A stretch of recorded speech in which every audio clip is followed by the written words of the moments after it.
Hello everyone, how are you doing? This is MD Tech here with another quick tutorial. In today's tutorial, I'm going to show you guys how to go about viewing or enabling slash changing the preferred Wi-Fi network band on your Windows 11 computer. So if you want to change it from a 2.4 gigahertz to a 5, for example, in today's tutorial, I'm going to show you guys how to do that. And again, this will vary depending on your needs. If you want to go back and forth, I'll show you guys how to do that, or just allow Windows to set it as whatever it recommends. So we're going to go ahead and jump right into it. Start off by opening up the search icon, search for Device Manager. Best result should go back with Device Manager. Go ahead and open that up.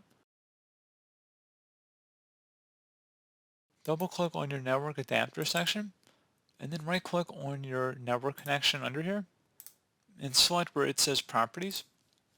Select the Advanced tab.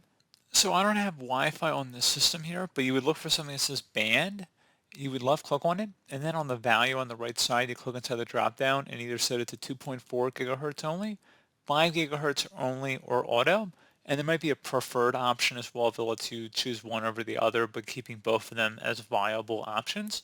So again, underneath property, you would select band, and then underneath value, you would make your selection, and then you would select OK to save the change. And that's pretty much it. So as always, thank you guys for watching this brief tutorial. Do hope I was able to help you out, and I do look forward to catching you all in the next tutorial. Goodbye.